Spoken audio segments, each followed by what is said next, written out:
One take. This is NBA One Take featuring yours truly, Pretty Boy Lakers. This is NBA One Take for your head, NBA One Take for your brain.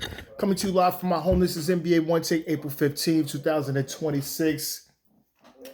The playing games. Yes, we got the playing games. Two really good playing games, and the first one, the Hornets and Heat, a thriller. I mean, cinema, cinema. This had all the tools of it felt like a damn near game 7. Win or go home. So you have the Charlotte Hornets going to at home versus the Miami Heat. The Miami Heat has so much experience in this playing. They've been there playing so many since the inception. Been in there, I think, 4 or 5 times, and they got the experience of winning. And just in this game, early on, he saw Bam Adebayo went down with an injury, and he was ruled out. But when we see Lamelo Ball uh, probably purposely uh, injured him, and it looks incidental. Then it looks like maybe it was on purpose, maybe it was a dirty play. We don't know, right? But Bam wasn't able to go, so we knew the Heat had to do something, and they did. This game was they took the lead. Um, they took the lead in this game and then surrendered it to the Hornets, and it went down the wire going into overtime. Especially Kobe White, just he's just on another level when it just come big plays. He's been doing it in Chicago, and this was just a great back and forth game. Davion Mitchell for the Miami Heat, he had 28 points. Tyler Hero was clutch. He had 23. He even hit a late three-pointer there, and a silent killer with Andrew Wiggins. He had 27. Norman Powell had 11. Didn't play too much, and I was saying to myself, why is not their all-star player? He was an all-star this year. Just coming in when Wiggins was out, Hero was out, he picked up the slack. He only had 11 points in 19 minutes. Just was not in the game. I don't know what Eric Spoelstra was doing. Jaime Jaquez had 13 and 8, and he was sensational too. And the minutes he was playing, and the Heat lost this game. They lose it in overtime.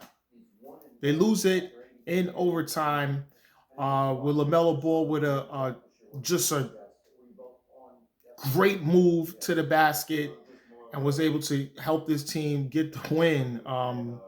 It was just some costly turnovers by Lamelo Ball, but he didn't care. He even cursed in the post game because they just had to get it done. And Lamelo, man, Lamelo Ball, say what you say. He had 30 and 10. He was playing well, man. Miles Bridges had 28. People saying they should have went to him more, but he was able to come through when he had to. Brandon Miller hit a clutch. Jesse hit a clutch three, especially in the fourth quarter when they was scrambling, and he just had the confidence to knock that down. Khan Knipple had 6 points, 2 for 12 shooting. Khan, he just didn't have it going, and Charles Lee, the head coach, just decided no, he just couldn't play him because he just didn't have it going, and they just had other guys to come in, and that boy Musa, he had like 14 rebounds, so many offensive rebounds. Good, everything was just going well for the Hornets, and the Hornets was able to get this win, and now they will be on the road versus the Orlando Magic and Philadelphia 76ers matchup, which will be happening today. And wow, wow, this is just it's box office cinema. This game was really good. One of the game of the years. This just had all of it. The crowd is going crazy. it was a lot. And Hornets, for the most part, has been a real fun team for the NBA all season, and people are loving them. And just to see them on this stage doing what they did, it's really something special. It's really something special. I can't wait for the next game. The Heat. I did say something yesterday on my post about them Miami the penny pinching with Pat Riley and the Harrisons and saving, trying to cut costs, saving money, and not getting max amount deals for somewhat superstar players. They're known to always acquire players and then have some success with those players, but when it comes to giving these players super max deals, they fall short every single time. Every single player, every star player that played for this team that's done well, they never given the player the maximum amount they can receive from them per se to another team that they have to go to, and it's going to show. It's going to show. It's They did it with everybody. Alonzo Mourning, Shaq, Dwayne Wade, LeBron James, Jimmy Butler. They've always done that, and it's sad because sometimes you hear about the players they could have had, but guys is just thinking, well, I want to play for the organization, but I had a feeling when the time is to pay me up, they're not going to pay me, and that's the sacrifice you're gonna or that's the sacrifice you're possibly gonna face when being with the Miami Heat when your contract is up and you want to get paid and you've done work and your team has either won a championship or took the team very deep in the finals where you could build off of something, and it just always happened with the Heat. But I think things is gonna catch up to them soon with that. All right, and the next game of the night is great 7 versus 8. The Portland Trail Blazers versus the Phoenix Suns. I did have the Blazers winning this game, and I said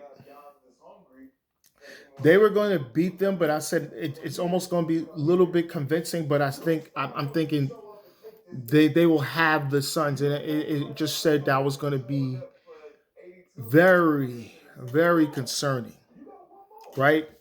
Very concerning because the Suns, good team, and their start of the season was great because they was around the playoffs, around the playoffs with all the teams that was jam packed. Some injuries happened. They tailed off a little bit. Guys stepped up, but they wasn't winning at that degree where it was early on. And then they slid as other teams was winning, and then they slid into this playing situation. Um,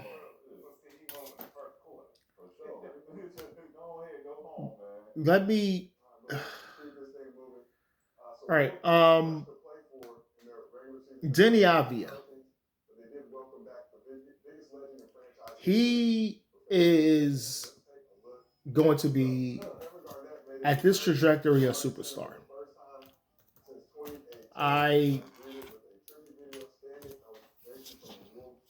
he's he's on it because he is he's he's something else.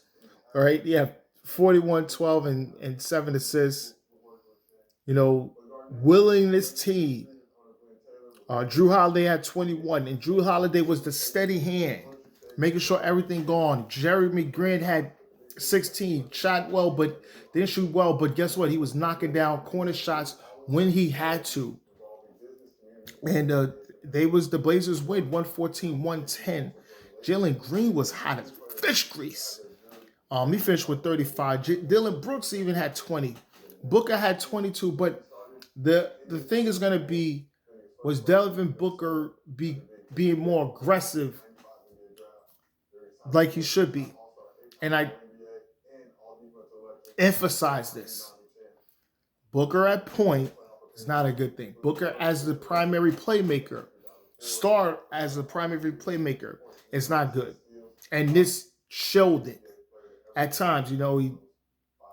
Drew Holiday was on him, and you always know about especially Drew Holiday being on him in that Bucks versus Suns series back in 2021 in the finals. And you remember that time when Booker was trying to make a clutch play. Drew Holiday stripped it, just took the ball from him and threw a long half-court lob to Giannis, and Giannis threw it down and had that look, and Drew Holiday was like this, and that was like a real turning point in that entire series that flipped it on his heels after the Suns took a 2-0 lead on the Bucks, and I'm like, yeah, they gonna get this, and it didn't happen. And Booker, I know the Suns got another shot. They'll play against the Clippers and the Warriors, and God, God knows they need to be playing the Warriors. They would hope something happened, miracle happened, and the Warriors win, because then they will be able to defeat the Warriors. But if they play the Clippers the way the Clippers has been playing, and they have Kawhi Leonard and those young guys there, the Suns may be in trouble. And then if the Suns lose and don't make the NBA playoffs, then there's going to be something in that retrospect of what's going to be going forward with them, because I don't see it. I do not see it at all. I don't see it. I don't see it. I don't see it. I don't see it. So the Blazers is going to be going up against the San Antonio Spurs. That should be a good series. It's going to be tough, very tough on them. They could probably steal a game and go 1-1, but they're going to have to try to protect at home against the Spurs. They could try to steal game one. I think they could steal game one and make something out of this series. But I don't think they're going to win. But this is NBA One Take. This is Pretty Boy Laker, and I'm out.